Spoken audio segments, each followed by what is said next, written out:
नमस्कार, आप देख रहे हैं केलांचल टाइम्स और मैं हूं आपके साथ सपना ठाकुर।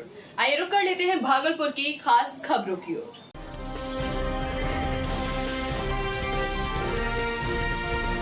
केलांचल टाइम्स, हर खबर पर हमारी नजर।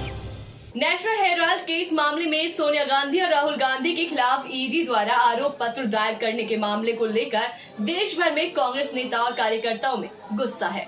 मोदी सरकार के प्रति आक्रोश है। भागलपुर में कांग्रेस नेताओं और कार्यकर्ताओं ने प्रधानमंत्री नरेंद्र मोदी और गृह मंत्री अमित शाह का पुतला दहन किया। कांग्रेस कैंप कार्यालय से कचहरी चौक का कार्यकर्ताओं ने आक्रोश मार्च निकाल पुतला दहन किया। केंद्र सरकार के विरुद्ध जमकर नारेबाजी हुई।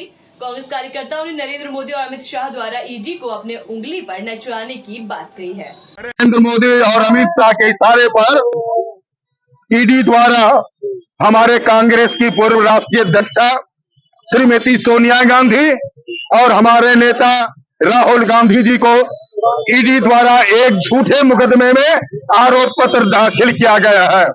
यह आरोप पत्र गलत मंशा से दायर किया गया है।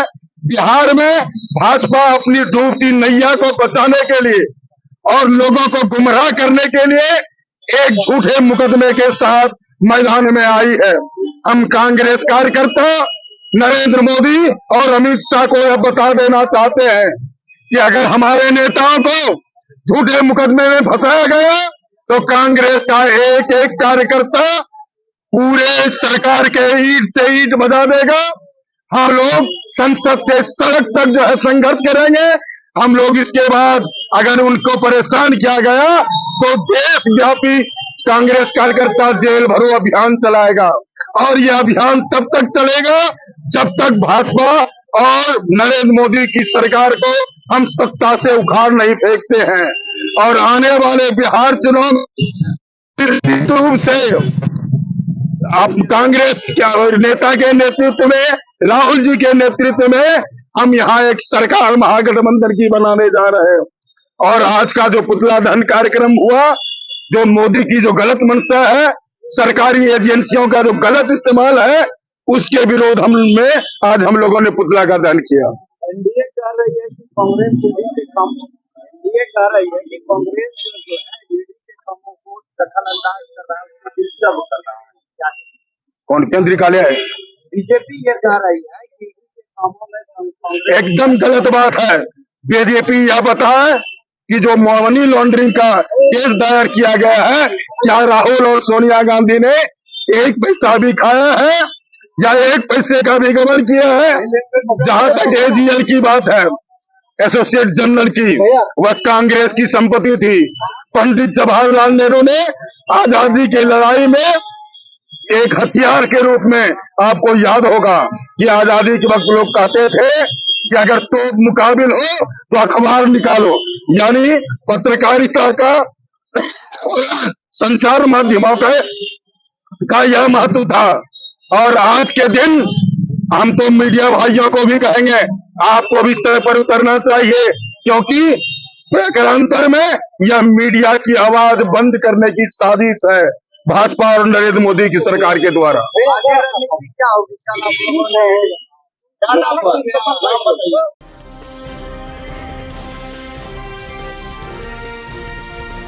केलांचल टाइम्स, हर खबर पर हमारी नजर। पश्चिम बंगाल के मुर्शिदाबाद में 3 हिंदुओं की निर्मम हत्या और हिंदू समाज के ऊपर हो रहे हमलों और दमनकारी नीति के खिलाफ भारतीय जनता पार्टी भागलपुर इकाई के द्वारा मुख्यमंत्री ममता बनर्जी का पुतला दहन करके विरोध किया गया। इस पुतला दहन कार्यक्रम में भारतीय जनता पार्टी भागलपुर इकाई के दर्जनों पदाधिकारी और सदस्य मौजूद थे। इस निर्मम हत्या में 35 वर्षीय गोपाल रॉय, बंधु प्रकाश पाल, उसकी 30 वर्षीय गर्भवती पत्नी और 8 वर्ष के मासूम बेटे शामिल थे, जिसे शांति दूतों द्वारा धारदार हथियारों से निर्ममता पूर्वक कत्ल कर दिया गया। इस हिंसा के बीच मुर्शिदाबाद में रहने वाले एक परिवार की तस्वीर सोशल मीडिया पर काफी वायरल हो गई है, जिसको लेकर आज पूरे देश में लोग प्रदर्शन कर रहे हैं। इसको लेकर भागलपुर के जिला अध्यक्ष ने कहा कि ये घोर निर्मम हत्या कहीं से सही नहीं है। हम बिरहरवा केस का पुरजोर विरोध करते हैं। पश्चिम बंगाल के मुर्शिदाबाद में 3 हिंदुओं की निर्मम हत्या, साथ ही हिंदू समाज के ऊपर इस तरह के हमले कहीं न कहीं बिल्कुल सही नहीं है। लोकतंत्र में इस प्रकार से ममता जो है निर्मम हो गई और निर्मम हत्याएं हिंदुओं की हो रही है। सीधी दरिंदगी का स्वरूप बन गई है। और पूरा बंगाल, मुर्शिदाबाद, जहाँ हिंदू की निर्मम हत्याएँ, ऐसे मुक्तिदाता पिता पुत्र जिनकी हत्याओं के साथ उनके आंख निकाले जाते हैं, माँ बहनों का बलात्कार हो जा, दुकानदारें लूटे, दुकान की दुकान लूटी जा रही हैं। और पूरे भारतवर्ष के अंदर ममता सरकार के विरोध में जो रोष है, और आज उस बंगाल को उन्होंने क्या बनाया है, वो बंगाल जो क्रांतिकारियों की भूमि रही, गढ़ रही है, वो आज अलगाववादी और आतंकियों का और ऐसे आक्रांताओं का गढ़ बन गई है। वह बंगाल लोक त्राहिमाम है। चुनाव पंचायत का हो, विधानसभा का हो, लोकसभा का हो, हिंसा जरूरी होती है ममता के लिए। खून की प्यासी है, वह भूल गई है सत्ता के लिए, जो हम लोगों के यहाँ हम लोगों ने आज भी उसको माफ़ नहीं किया। जब राजनीति में कोई होता है वो सबके लिए होता है, और आज राजधर्म का पालन नहीं कर पा रही है। पूतना जिस प्रकार से राक्षसनी थी, दूध के जगह विष पिलाई, वैसे ही आज हिंदुओं के लिए विषपान करा रही है। आज हिंदू त्राहिमाम है, आज उसका रोष का प्रकटीकरण है कि आज पूतना रूपी इस ममता का पुतला दहन आज इस भगवा साहब के चौक पर हम लोगों ने, भारतीय जनता पार्टी के परिवार के लोगों ने किया है, और यहाँ से संदेश देने का काम किया है। और साथ ही भारत सरकार से मांग भी कर रहे हैं कि अराजक स्थिति है, जंगल राज हो गया है पूरे बंगाल के अंदर, और आज क्रांतिकारियों की आत्मा कहीं न कहीं रो रही है। और ऐसे जहाँ से राष्ट्रगान, जहाँ से राष्ट्रगीत का प्रवाहवान हुआ, जहाँ से क्रांति का सूत्रपात होता है, वह भूमि आज रक्त रंजित भूमि हो गई है। और जहाँ स्वामी विवेकानंद ने पूरे विश्व को संदेश दिया, वह भूमि जहाँ आज बंकिम चंद्र चटर्जी इसकी भूमि जिन्होंने राष्ट्रगीत दिया, रविन्द्रनाथ टैगोर की भूमि, खुदीराम बोस की भूमि, सुभाष चंद्र बोस की भूमि आज अपने आप वह जो लोकतंत्र है उसको कलंकित करने का काम कर रही है। इसीलिए पूरे देश के अंदर जो रोष है, जो गुस्सा है, वो सड़कों पर दिख रही है। और यह संकेत है, अगर वहाँ सरकार नहीं चेतती है तो यहाँ के लोग सड़क से लेकर सदन तक पूरी अपनी बात रखने को तैयार है, और सरकार से मांग भी कर रही है कि अब बहुत हो गया, वहाँ राष्ट्रीय शासन लगाए। ममता बनर्जी का क्या कहेंगे? देखिए, पश्चिम बंगाल की मुख्यमंत्री ममता बनर्जी जो एक महिला है, लेकिन महिला जिसमें कि ममता हित भाव और लावण्य का सम्मिश्रण कहा जाता है कि ममता में, महिला में ऐसा भाव होता है, उस भाव को उसने खत्म कर दिया। और ममता बनर्जी ने निर्ममता की पराकाष्ठा को छू लिया है। वहाँ पर बहुसंख्यक समाज के साथ अत्याचार बढ़ रहे हैं, हिंदू पलायन करने के लिए मजबूर हैं, हिंदू समाज के घर में घुसकर उन्हें बाहर किया जा रहा है, उन्हें लूटा जा रहा है, महिलाओं के साथ अत्याचार किया जा रहा है, उनके साथ निर्ममता पूर्वक व्यवहार किया जा रहा है, बच्चों के साथ खराब व्यवहार किया जा रहा है। लेकिन इन सभी चीज़ों घटनाक्रम के होते हुए भी ममता बनर्जी मौन है। वो मौन है, वो कहीं सीन में नज़र नहीं आ रही, क्योंकि वो अपराध, ऐसे अपराधियों को, ऐसा कृत्य करने वालों को वो कहीं ना कहीं संरक्षण देते हुए नजर आ रही है। आज भारतीय जनता पार्टी के बैनर तले भागलपुर के भामाशाह चौक पर हम सबों ने ममता बनर्जी का पुतला दहन किया है, और हम सरकार से यह मांग करते हैं हम कि वहाँ पर पश्चिम बंगाल में ममता सरकार को बर्खास्त किया जाए, वहाँ पर राष्ट्रपति शासन लगाया जाए, और बहुसंख्यक समाज जिनके ऊपर इतने अत्याचार ढाए जा रहे हैं उनको न्याय दिलाना चाहिए, उनको त्वरित न्याय मिले। इस बात के लिए हम सब लोग कार्यकर्ता यहाँ पर बिहार में संघर्ष कर रहे हैं कि बंगाल में हमारा कोई भाई, बंगाल में कोई हमारी बहन ममता सरकार के इस घिनौने कृत्य में वो अपने आप को पीछे नहीं पाए, वो अपने आप को सशक्त समझे। इसलिए उनकी आवाज़ को हम बिहार में यहाँ बुलंद कर रहे हैं। उम्मीद है कि हम सबों को न्याय मिलेगा।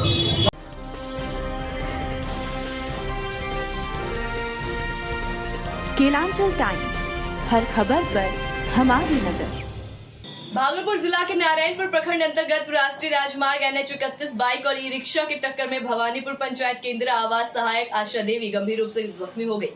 स्थानीय लोगों ने उन्हें उपचार के लिए सामुदायिक स्वास्थ्य केंद्र नारायणपुर में भर्ती कराया, जहां चिकित्सकों ने प्राथमिक उपचार कर बेहतर इलाज के लिए मायागंज भागलपुर रेफर कर दिया है। जख्मी सहायक नाथनगर के टमटम चौक निवासी है। पति का नाम? क्या घटना हुई है? पंचायत जा रहे थे भवानीपुर, मोटरसाइकिल से टोटो से टकरा करके एक्सीडेंट हो गए। क्या कार्य करते हैं? सहायक, इंदिरा आवास सहायक। कहाँ के लिए? भवानीपुर।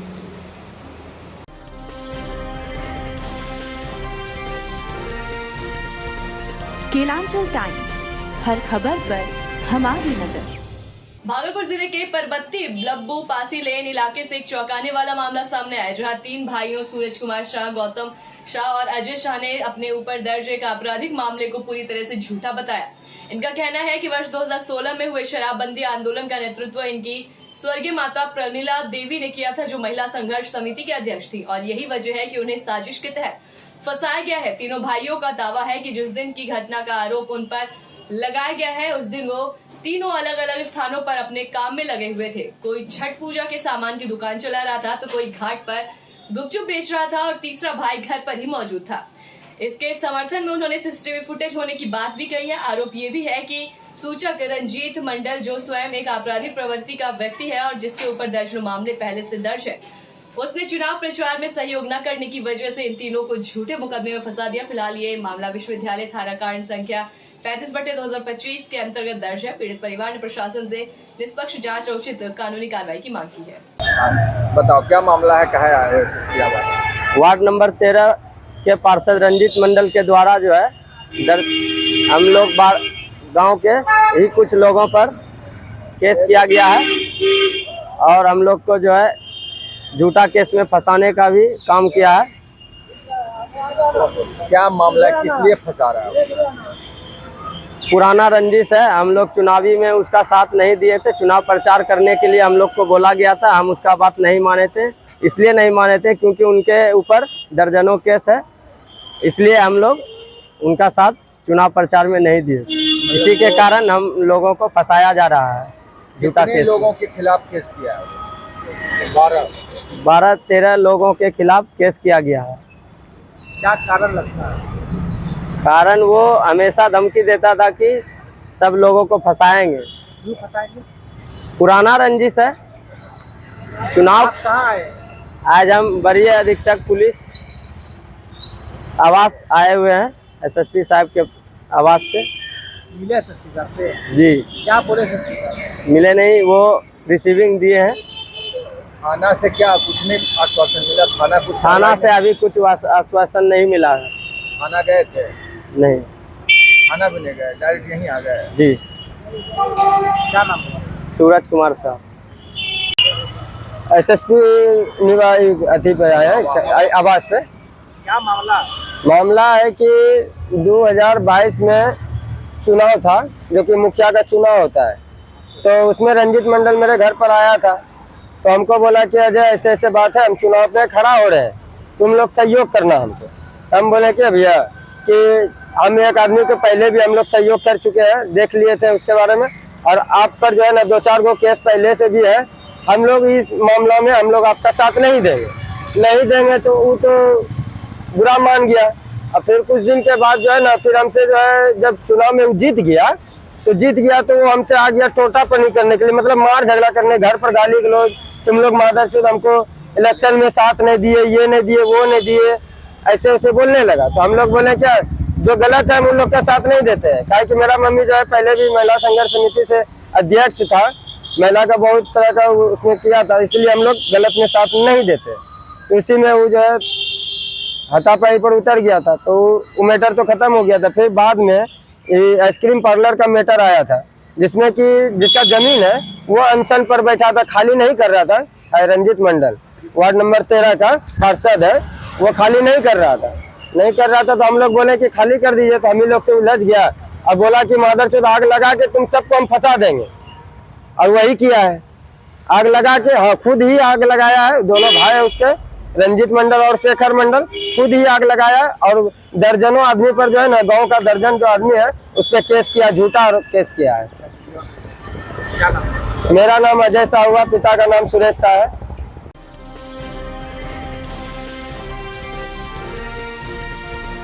केलांचल टाइम्स, हर खबर पर हमारी नजर। आचार संहिता उल्लंघन के 2 मामलों में कांग्रेस विधायक अजीत शर्मा को राहत मिली है। भागलपुर व्यवहार न्यायालय के एमपी एमएलए कोर्ट से एसीजेएम 1 धर्मेंद्र कुमार पांडे के समक्ष पेश हुआ, न्यायालय में बेल दे दिया है। 2015 विधानसभा चुनाव के दौरान बगैर अनुमति 2 लोगों द्वारा कांग्रेस का झंडा बाइक पर लगाकर घूमने को लेकर तत्कालीन डीएम आदेश से तितर मारे के आदेश पर बाइक जब्त कर आचार संहिता उल्लंघन का मामला कांग्रेस प्रत्याशी अजीत शर्मा पर दर्ज किया गया था। वहीं दूसरी ओर 2020 विधानसभा चुनाव के दौरान कोविड के बीच सैकड़ों कार्यकर्ता बगैर मास्क के रैली निकालते हुए थे, जिसको लेकर कोविड के नियमों का उल्लंघन करने के साथ ही आचार संहिता उल्लंघन का मामला दर्ज किया गया था। अंचलाधिकारी संजीव कुमार की ओर से मामला दर्ज कराया गया था, जिसमें लिखा गया था कि जुलूस में 500 लोग बगैर मास्क के थे। दोनों मामले में कोर्ट ने अजीत शर्मा को राहत दी है। भाई देखिए, आचार संहिता का मामला है, हम लोग चुनाव लड़ते रहते हैं तो उसी आचार संहिता का चलते रहता है। अब कोई वर्कर झंडा लगा के गया तो हम पर चूंकि हमारा ही पंजा छाप है, कांग्रेस का निशान हमारी पर केस होगा। वही सब केस था आचार संहिता का। एक में तो बेल हो गया है, दूसरे में भी हो गया ना जी, सब में बेल हो गया और अगला तारीख दिया है, निष्पादन हो जाएगा। मॉडल कंडक्ट का वायलेशन का एक केस मुकदमा हो गया था।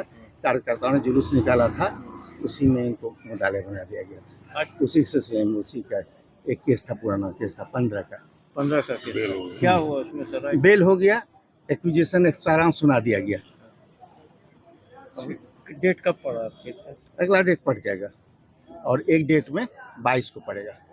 2 केस था, 22 केस। अपना परिचय नाम? मैं आशुतोष राय हूँ, ये भाई ऋषिकेश जी हैं, हम लोग इनके।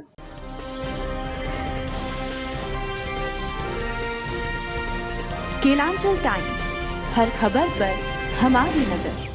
तो भागलपुर की तमाम छोटी बड़ी खबरों से जुड़ने के लिए देखते रहे केलांचल टाइम्स। नमस्कार।